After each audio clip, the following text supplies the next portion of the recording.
Salam sejahtera, Bapak Ibu yang dikasihi Tuhan. Kembali pada saat ini mari kita akan merenungkan kepada firman Tuhan yang saya beri judul Kegagalan. Ibrani 12 ayat yang ke-11. Memang tiap-tiap ganjaran pada waktu ia diberikan tidak mendatangkan sukacita, tetapi duka cita.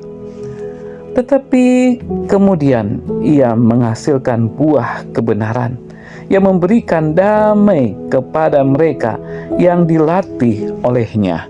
Mari kita akan berdoa. Bapa di dalam surga, pada saat ini kami datang kepadamu. Kami siap untuk merenungkan firman-Mu.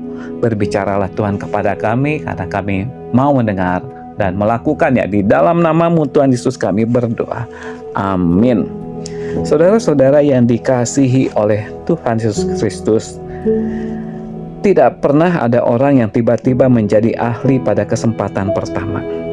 Justru pada kesempatan pertama kebanyakan orang mengalami kegagalan. Pada kesempatan pertama saya belajar motor, ya saya berhasil. Ya berhasil apa? Berhasil menabrakkan motor itu ke tembok dan membuat motor tersebut harus dibawa ke bengkel. Pada kesempatan pertama saya belajar mobil atau nyetir, mobil tersebut berhenti di suatu tanjakan kecil dan teman saya yang mengajari saya harus mengambil alih kemudi. Pada kesempatan pertama saya belajar renang, saya banyak menegak air kolam. Pada kesempatan pertama saya berbicara di depan banyak orang, saya mengucapkan banyak kalimat yang juga diiringi dengan grogi, tergap-gap, gagap, bahkan lutut gemetaran.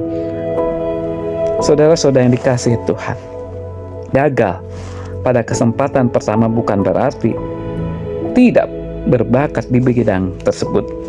Itu hanya bagian dari proses saja. Sayangnya banyak orang buru-buru berhenti ketika mengalami kegagalan dalam kesempatan pertama dan berkata bahwa bidang tersebut tidak cocok baginya.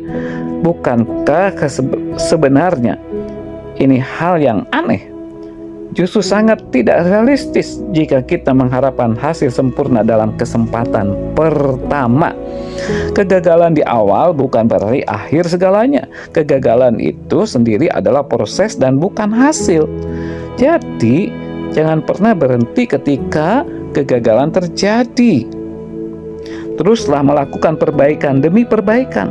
Belajarlah dari kegagalan secara terus-menerus sampai akhirnya kita menjadi ahli.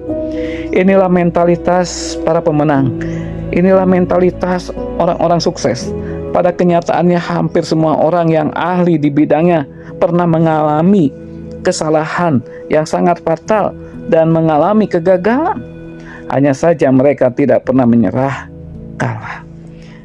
Itu sebabnya hari ini, marilah kita akan menjadi orang-orang yang ahli di bidang tersebut.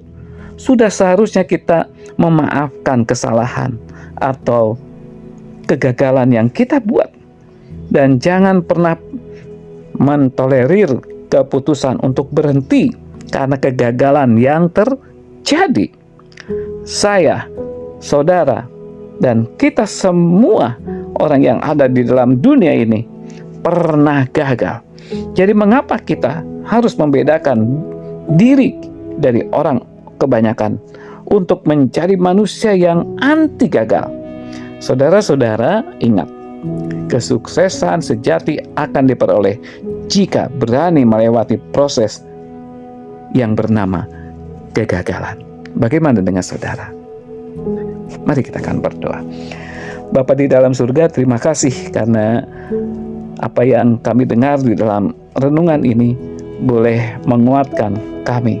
Biarlah kegagalan-kegagalan kami yang kami lakukan di dalam setiap pekerjaan, dalam setiap pelayanan, dalam keluarga sekalipun, kami tidak akan menyerah, karena itu bagian daripada kesuksesan, keberhasilan apa yang kami lakukan.